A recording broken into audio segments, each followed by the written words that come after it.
ముందుగా మీకు అలాగే ముఖ్యమంత్రి గారికి, లెజిస్లేచర్ మంత్రి గారు శ్రీధర్ గారికి, అలాగే ప్రభుత్వ మంత్రులకు మనస్ఫూర్తిగా ధన్యవాదాలు తెలియజేస్తున్నాను. నేను 2009 నుంచి 14 వరకు మొదటిసారి ఎమ్మెల్యేగా ఉన్నాను. ఇలా ఇన్ని రోజులు ఇంత సమయం అప్పుడున్న తెలంగాణ యాజిటేషన్ కానీ ఏదైనా కానీ చర్చలు జరగలేదు.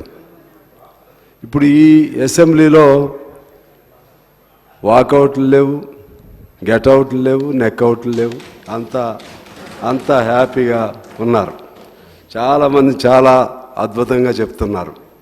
మీరు కూడా ఎంతో ఓర్పుగా సంయమనంతో నిజంగా ఒక ధర్మదాతలాగా, అంటే నేను మిమ్మల్ని పొగట్టడానికి కాదు, నాకు వాస్తవంగా అసెంబ్లీ ఇలా ఉండాలి. ఎందువల్లంటే చూసాం, ఆ పక్క చూసాం. ఇంతకుముందు మొదటిసారి నేను చూసా, రెండోసారి అయితే మొన్నైతే నేను చూడలేదు, కానీ పేపర్లో చదువుతూ ఉండేవాడు. ముందుగా అందుకని మీకు ధన్యవాదాలు తెలియజేస్తూ ఉన్నాను. అదేవిధంగా ఈ అసెంబ్లీలో మాట్లాడిన ప్రతి మాటను ముఖ్యమంత్రి గారు కానీ ప్రభుత్వం కానీ సీరియస్గా తీసుకోవాల్సిన అవసరం ఉందని నేను కోరుతా ఉన్నాను. సహజంగా చర్చలు జరుగుతూ ఉంటాయి, చెప్తూ ఉంటారు. మీ ఆలోచన ప్రకారం ప్రభుత్వం మీకు ఉన్నటువంటి పరిమితులు, మీకు ఉన్నటువంటి ఇబ్బందుల దృష్ట్యా మీ పనిలో మీరు పోతూ ఉంటారు. కానీ ఇవాళ ఆవేదన వెలిపుచ్చిన సభ్యుల ఆవేదన వెనుక ఆ నేపథ్యంలో, ఆ వెలుగులో మీరు నిర్ణయాలు కానీ బడ్జెట్ని కానీ తయారు చేస్తే ఒక వెలుగులు జిమ్మేటువంటి కొత్త తెలంగాణను చూడగలుగుతాం. నేను మొదటి నుంచి కూడా నేను చెప్తా ఉంటాను అధ్యక్ష, ఇది బడ్జెట్ అనేది పర్సన్ సెంట్రిక్ బడ్జెట్గా ఉండాలి అని చెప్తా ఉంటాను. Person centric means involving every person to get something from the budget, ఇప్పుడు ఏమవుతుంది, కొద్ది సెక్షన్లకేమో ఫలితాలు ఉంటున్నాయి, ఎక్కువ భాగానికి ఎటువంటిది ఉండట్లేదు. ఆ క్రమంలో ఇప్పుడు దాన్ని ఎలా సరిదిద్దుతారో అనేది సరే. ఇప్పుడు బడ్జెట్ని మీరు తయారు చేయలేకపోయినా మాలాంటి వాళ్ళని చెప్పినటువంటి అభిప్రాయాలను పరిగణలో తీసుకుని వాళ్ళు in due course I request all the government to accommodate such the persons who are not provided any opportunities and other things. ముఖ్యంగా నిన్ను కొంత చెప్పాను, అయినా సరే చెప్పక తప్పదు. మన రాష్ట్రంలో ప్రభుత్వ లెక్కల ప్రకారం 2 కోట్ల మందికి పైగా నాకు తెలిసి, అంటే if not it is 100% correct, కొంతమేరకు 60% నేను గవర్నమెంట్ లెక్కలే తీసుకున్నాను. 2 కోట్ల మంది అసంఘటిత రంగంలో నివసిస్తున్నారు. This budget has not touched at all even any 1% of unorganised sector. వాళ్ళని కవర్ చేయడానికి మీకు ఎక్కువ డబ్బులు అవసరం ఉండదు నాకు తెలిసి. నేను తీసుకున్న లెక్క ప్రకారంగా లేబర్ ఆఫీస్లో తీసుకున్నాను, 1,07,00,000 మంది ఈపీఎఫ్ పొందుతూ ఉన్నారు అధ్యక్ష. వారికి మినిమం వేజ్ లేదు. మినిమం వేజ్ ఎవరు ఇవ్వాలి? మినిమం వేజ్ ఇవ్వాల్సింది సింగరేణి. ఇప్పుడు మన ముఖ్యమంత్రి గారు కూడా కాంగ్రెస్ అధ్యక్షుడిగా ఉన్నప్పుడు అప్పుడు ప్రభుత్వానికి ఒక లెటర్ కూడా రాశారు. అంటే జీవో 20, 21, 22, 23, 24, 25 5 జీవోస్ మినిమం వేజ్ పెంచడానికి బీఆర్ఎస్ ప్రభుత్వం ఉన్నప్పుడు తయారు చేశారు. వాటిని గెజిట్లో పెట్టమని రేవంత్ రెడ్డి గారు కూడా రాశారు. దయచేసి వాటిని గెజిట్లో ఇంక్లూడ్ చేస్తే automatically that will be compulsion on every private sector are government sector to provide at least minimum wage. అవి గెజిట్లో పెట్టబోబట్టి మా సింగరేణి లాంటి వాళ్ళు పే చేయగలిగిన శక్తివంతులు కూడా వాళ్ళు మిగిలిన వాళ్ళు కట్టట్లేదు కాబట్టి మేము ఇవ్వలేము అంటున్నారు. అధ్యక్ష, దాదాపు 30,000 మంది అనార్గనైజ్డ్గా మా దగ్గర ఉన్నారు. అదేవిధంగా జెన్కోలో 22-23,000 మంది ఆర్టిజన్ల పేరుతో ఉన్నారు. ఈ పద్ధతుల్లో నేను for ever kind understanding and idea just I go on reading I will try to complete my entire speech within 7 to 10 minutes. అందువలన దాని వైపు వారు శ్రద్ధ పెట్టి అసంఘటిత రంగానికి ఏదైనా ఒక చట్టం తయారు చేస్తే బాగుంటుందనేది నేను వారిని కోరుతున్నాను. ముఖ్యమంత్రి గారిని కోరుతున్నాను, ఇతర మంత్రివర్యులను కోరుతున్నాను, మంత్రివర్గాన్ని కోరుతున్నాను. ప్రతి ఒక్కరికి మీ చట్టమే, మీరు చేసిన చట్టమే ఇది. మీరు చేసిన చట్ట ప్రకారంగా మినిమం వేజ్ ఇస్తే వాడు బతుకుతాడు. 2 కోట్ల మంది బతికితే మీ ప్రభుత్వానికి డోకా ఉండదు. ఇప్పుడు రైతులకు ఇస్తున్నారు, కొన్ని సెక్షన్స్కి ఇస్తున్నారు, కానీ మొత్తం ప్రజలు తెలంగాణ రాష్ట్రం అంతా, నేను రైతు బిడ్డనే, లేకపోతే రైతు కుటుంబమే, కానీ రైతులు లేకపోతే కొద్ది మందితోనే నడవదు. అసలు శ్రమ అంతా ఒక చోట నుంచి వస్తుంది. శ్రమ చేస్తున్న వాళ్ళని గుర్తించట్లేదు. శ్రమ చేస్తున్న వాళ్ళని గుర్తించే క్రమము తీసుకోకపోతే మీరు ఎన్ని బడ్జెట్లు తయారు చేసినా సరే ఈ అసమానతలు ఇలా నడుస్తూనే ఉంటాయి. చేసేవాడు చేస్తూనే ఉంటాడు, కష్టపడేవాడు కష్టపడుతూనే ఉంటాడు. బ్రతకడం కోసం తినేవాడు ఉన్నాడు, బ్రతకడం కోసం తింటూ బ్రతుకుతూ మళ్ళా శ్రమ చేస్తూ ఆ శ్రమ ఫలితాలు ఇచ్చేవాడు ఈ కోట్ల మంది ఉన్నారు. దానిలో భాగంగా భవన నిర్మాణ కార్మికులు 26 లక్షల మంది, హమాలీలు 15 లక్షల మంది, ప్రభుత్వం ఇచ్చిన లెక్కల్లోనే 4,68,000 మంది ఉన్నారు. మొన్నే తీసుకున్నాను, ఇది ప్రభుత్వానికి సంబంధించి. అందులో కాంట్రాక్ట్ కార్మికులు 66,347 మంది, అవుట్సోర్సింగ్ 14,635 మంది. అవుట్సోర్సింగ్ ఏజెన్సీని రద్దు చేసి వాళ్ళకి రావాల్సింది ఇవ్వాలని వాళ్ళందరూ డిమాండ్ చేస్తూ ఉన్నారు. అదేవిధంగా outsourcing 14,635, mission Bhagiratha 15,000, part time full time employees 8,952 మంది. అదేవిధంగా జిహెచ్ఎంసి, నగర కార్పొరేషన్, మున్సిపాలిటీల్లో 71,000 మంది, 12,769 గ్రామ పంచాయతీల్లో 53,000 మంది. అలాగే ఇతర పంచాయతీ కార్యదర్శులుగా అవుట్సోర్సింగ్లో 1,094 మంది ఉన్నారు. బీడీ కార్మికులు ఉన్నారు, క్వారీ కార్మికులు ఉన్నారు, హోటల్ సర్వీస్లో చేసేటువంటి వాళ్ళు ఉన్నారు. వాళ్ళ ఐడియా కోసం చదువుతున్నాను అధ్యక్ష. కొన్ని పేర్లు మనం వింటానే ఉంటాం కానీ మర్చిపోతాం. వీళ్ళందరినీ ఇంక్లూడ్ చేయాలనే దాంతో నేను మీ ద్వారా వారికి తెలియజేస్తున్నా. అంగన్వాడీ 61,571 మంది ఉన్నారు. మధ్యాహ్న భోజనం 54,201 మంది ఉన్నారు. విలేజ్ రెవెన్యూ అసిస్టెంట్స్ 5,022 మంది ఉన్నారు. గ్రామీణ పేదరిక నిర్మూలన సంస్థలు పనిచేసే వాళ్ళు 17,983 మంది ఉన్నారు. ఇమాములు, మోజములు వాళ్ళు కూడా వాళ్ళ శ్రమను కూడా గుర్తించేస్తున్నారు. వాళ్ళు కానీ దూపదీప నైవేద్యం చేసేటువంటి వాళ్ళు కానీ వాళ్ళు దాదాపు 22,000 మంది ఉన్నారు.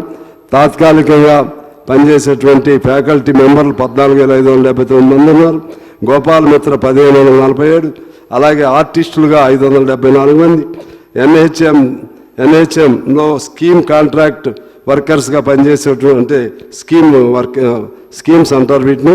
కాంట్రాక్ట్ వర్కర్స్గా పనిచేసేవాళ్ళు 17,514 మంది ఉన్నారు. ANM 4,000, second ANM 6,000, GNM 4,000, ASHA వర్కర్లు 28,000, వైద్య విధాన పరిషత్తు ఆసుపత్రుల్లో పనిచేసేవాళ్ళు 15,000, ఆరోగ్యశ్రీలు, స్కావెంజర్లు, అత్తర్లు, సంచార జాతులు, ఆర్ఎంపీలు వాళ్ళు వేలాది మంది ఉన్నారు. టూరిజం వర్కర్స్ ఉన్నారు. గ్రంథాలయంలో పనిచేసేవాళ్ళు ఉన్నారు. ఫారెస్ట్ అవుట్సోర్సింగ్లో పనిచేసేవాళ్ళు ఉన్నారు. చేనేత, మత్స్య, నాయి, బ్రాహ్మణ, ఉపాధి హామీ ఫీల్డ్ అసిస్టెంట్లు వాళ్ళు ఒక 7,651 మంది ఉన్నారు.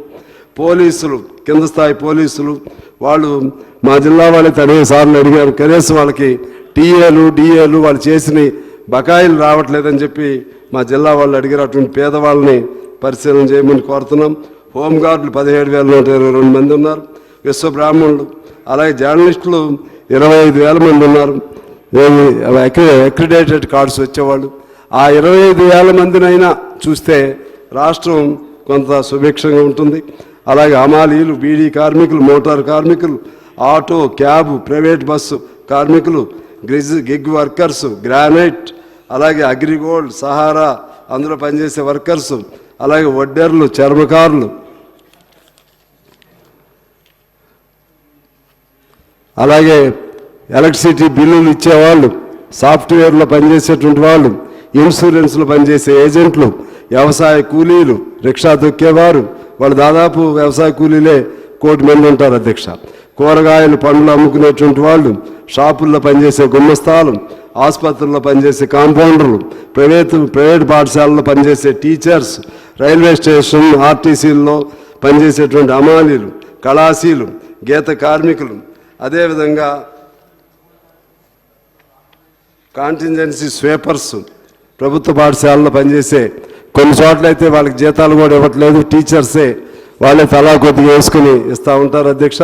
అలాగే ప్రభుత్వ జూనియర్ కాలేజీలో కాంటింజెన్స్ వర్కర్స్, అదేవిధంగా ప్రభుత్వ జూనియర్ కాలేజీలో guest lecturers, part time lecturers, contract lecturers, regular minimum time scale lecturers, అదేవిధంగా జూనియర్ కాలేజీలు పనిచేసే ఇంకా ఇతర సర్వీసుల వాళ్ళు, యూనివర్సిటీ కాంట్రాక్ట్ టీచర్స్, అలాగే యూనివర్సిటీస్ 13 యూనివర్సిటీలు కూడా ఇవాళ వైస్ ఛాన్సలర్స్ లేరు అధ్యక్ష.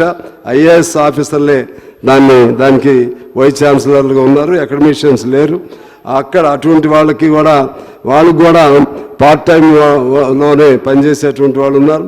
తెలంగాణ డిగ్రీ కాలేజీల్లో గెస్ట్ లెక్చరర్స్, అలాగే జూనియర్ కాలేజీల్లో మళ్ళీ గెస్ట్ లెక్చరర్స్, డైట్, బీఈడి వాటిలో ఉన్నటువంటి గెస్ట్ టీచర్స్, అలాగే సమగ్ర శిక్షా Abhiyan, Kasturba schools, urban resident స్కూల్స్లో 22,000 మంది ఉన్నారు. తెలంగాణ స్టేట్ ఎయిడెడ్ కాలేజెస్ ఇటువంటి వాటన్నిటిలో ఉన్నారు. ఇంకా ఇలా చెప్పుకుంటూ హిందీ పండిట్ పరిరక్షణ సమితి పేరుతో 30,000 మంది ఉన్నారు. అదేవిధంగా తెలంగాణ రెసిడెన్షియల్ ఎడ్యుకేషన్ ఇన్స్టిట్యూషన్స్లో వాటిలో ఇంకా ఈ కింది స్థాయిలో వాళ్ళు ఉన్నారు. ఇలా చెప్పుకుంటా పోతే అధ్యక్ష చాలా మంది, దాదాపు 2 కోట్ల మంది ఉన్నారు. ఇంకా వీళ్ళందరూ చదవాలంటే చాలా ఉన్నాయి. అందువలన సమయాన్ని దృష్టిలో పెట్టుకుని వీళ్ళందరినీ కవర్ చేస్తూ బడ్జెట్ని ఎలా తయారు చేస్తారు, ఇది వాళ్ళ ముందు ఉన్నటువంటి ప్రధానమైనటువంటి కర్తవ్యంగా ప్రభుత్వం ముందుందని నేను మీ ద్వారా వారికి తెలియజేస్తున్నాను. బడ్జెట్ వీళ్ళకి ఖర్చు కూడా నాకు తెలిసి ఎక్కువ అవ్వదు అధ్యక్ష. వీళ్ళు భయపడతారేమో నాకు తెలియదు, కానీ ఎందువల్లంటే ఏ సంస్థకి ఆ సంస్థ మీరు రూల్స్ పాస్ చేసి జీవోలను అమలు చేపిస్తే, ప్రైవేటు ఇవాళ కార్పొరేట్ సంస్థలు ఉన్నాయి, వాళ్ళు ఖచ్చితంగా దాన్ని అమలు చేయాలి. వాళ్ళకి ఇవ్వటం ఇప్పుడు ఎంత 9,000, 8,000తో బతుకుతున్నారు అధ్యక్ష. వాళ్ళు కనీసం ఇది అమలైతే 19,000 ఇవ్వాలి. వాళ్ళు ఒత్తిడి పెడుతున్నారని చెప్పి నాకు అర్థమవుతుంది. ఎందుకంటే ప్రైవేటు పారిశ్రామికవేత్తలు వాళ్ళందరూ కూడా ప్రభుత్వాన్ని ఒత్తిడి పెట్టి, ప్రభుత్వం కాంట్రాక్ట్ కార్మికులు మినిమం వేజ్ పెరగకుండా చేస్తున్నారని ఆ ఒత్తిడికి లొంగకుండా ఉండి ఆ విధంగా వాళ్ళందరికీ ఇచ్చే అవకాశం చూడాలని నేను కోరుతున్నాను అధ్యక్ష. అలాగే సిఎస్ఆర్ నిధులు ఉంటాయి. సిఎస్ఆర్ నిధుల్ని ఇక్కడ సిటీలో అంతా పెద్ద ఫార్మా కంపెనీలు ఇవన్నీ ఉంటాయి. ఆ నిధులను కూడా కలెక్ట్ చేయటం ద్వారా వీళ్ళకి ఆ ఏర్పాటు కూడా చేయవచ్చు. అదేవిధంగా పేదవాడికి ఇన్సూరెన్స్ కంపెనీలలో టైఅప్ చేసి ఈ ఆరోగ్యశ్రీ అనేది కొద్ది మందికి పరిమితం కాకుండా 10 లక్షలకే పరిమితం కాకుండా, వాళ్ళకి కొంతమంది ఇప్పుడు క్యాన్సరు ఇటువంటి జబ్బులు వచ్చిన వాళ్ళు 10 లక్షలు అంటే అది అవ్వకముందే వాళ్ళని బయటికి పంపించేస్తున్నారు. సగం వైద్యంతో బయటకు వచ్చే పరిస్థితి ఉంది. విద్య, ఇల్లు ఇటువంటివన్నీ వీటన్నిటి మీద ఫోకస్ పెట్టాలని చెప్పి నేను ప్రభుత్వాన్ని కోరుకుంటూ అల్టిమేట్గా ఒక్క మాట చెప్పి నేను సెలవు తీసుకుంటాను అధ్యక్ష. ప్రధానంగా సాఫ్ట్వేర్ బాగుంటుందని మనం అనుకుంటాం. సాఫ్ట్వేర్లో పనిచేసే పిల్లలు అదృష్టవంతులని మనం అనుకుంటాం. వాళ్ళు చూస్తున్నంత నరకం నాకు తెలుసు కాబట్టి చెప్తున్నాను. 14 గంటలు 16 గంటలు వాళ్ళు పనిచేస్తున్నారు అధ్యక్ష. వాళ్ళపైన నియంత్రణ లేకపోతే సాఫ్ట్వేర్ అంటే కేవలం డబ్బులు ప్రభుత్వానికో లేకపోతే ఆ కంపెనీ యజమానులకో డబ్బులు రావటం, ఆ పిల్లలకు కూడా కొద్ది రోజులు వస్తాయి జీతబత్యాలు, తర్వాత ఇక వాళ్ళ నడువులు ఇరిగిపోతాయి, చేయలేరు, బయటకు వచ్చి ఏరే పని చేయలేరు. దీనిపైన ఒక సిస్టమ్ పెట్టి ఒక నియంత్రణ పెట్టకపోతే మనం పైన ఈ వెలుగులు చూసి సంతోషపడటం తప్పితే లోపల పరిస్థితులు అర్థం చేసుకోలేకపోతున్నాం అనేది నా భావన. ఇవన్నీ దృష్టిలో పెట్టుకుని అల్టిమేట్గా నేను ప్రభుత్వాన్ని కోరుతా ఉన్నాను, కాస్త ఎప్పుడైనా ఒకసారి మాలాంటి వాళ్ళతో ఒక డిస్కషన్ ఏర్పాటు చేయండి. అదేవిధంగా అంటే అందరినీ ఇన్వాల్వ్ చేసే మెయిన్ శ్రీధర్ బాబు గారు, మీరు మంత్రిగా ప్రతినిధిగా ఇక్కడ ఉన్నారు, 2 కోట్ల మంది ఉన్నారు అనార్గనైజ్డ్ వాళ్ళకి మీరు ఖర్చు ఏం పడదు మీ మీద. వాళ్ళకి మినిమం వేజ్ అమలు చేయండి. ఏ సెక్టార్ వాళ్ళు కడతారు. మీకు మీ ప్రభుత్వం ఇంకా 20 ఏళ్ళు డోకా ఉండదు. మీరు పెట్టే కొద్ది స్కీములు పెట్టి దాని ద్వారా కింద మీద పడే కంటే ఇది పెద్ద అంశం. దీనిపైన మీరు శ్రద్ధ పెట్టాలి. దానికోసం అవసరమైతే సలహాలు అది అన్ని అఖిలపక్ష పార్టీలను పిలవండి. అలాగే కమ్యూనిస్ట్ పార్టీగా మేము నిరంతరం వాటిల్లోనే ఉండేవాళ్ళు ఉన్నాం. ఇందాక ఆటోది వచ్చింది, సమస్య వచ్చింది కాబట్టి చెప్తున్నాను. మరి ఆటో కార్మికుల మీద వాళ్ళకి ప్రేమ ఉందో లేదో నాకు తెలియదు, కానీ నేనైతే ఇప్పుడు కూడా still I'm holding the responsibility of honorary president of Telangana AITC auto workers union. నా చిన్నప్పుడు at the age of my 30, so I was imprisoned, I was put in central jail, Warangal central jail. పెద్ద కాల్పులు జరిగినాయి ఆటో వాళ్ళ కోసం. ఈ అసెంబ్లీలో కూడా చర్చ జరిగింది అప్పుడు నా మీద కేసులు పెట్టినప్పుడు. అప్పటి నుంచి ఇప్పుడు కూడా ఆటో కార్మికుల అనుబంధమే. అయితే వారు చెప్పినట్టుగా ఆటో కార్మికులకి సీతక్క గారు చెప్పినట్టుగా ఒక దూరం ఉండేటువంటి బస్సుల్లో ఉన్నప్పుడు ఆటో కార్మికులు పెద్ద ఇబ్బంది ఏం లేదు. కానీ సిటీల్లో బస్సులు ఉన్న చోట, హైదరాబాద్ లాంటి చోట ఇబ్బంది ఉంది. వాళ్ళ సమస్యని ఎట్లా అడ్రస్ చేస్తారో దానిపైన కూడా ప్రభుత్వం ఆలోచన చేయాలని చెప్పి నేను మీ ద్వారా కోరుకుంటూ నాకు ఈ అవకాశం ఇచ్చినందుకు మీకు హృదయపూర్వక నమస్కారాలు తెలియజేస్తూ సెలవు తీసుకుంటున్నాను.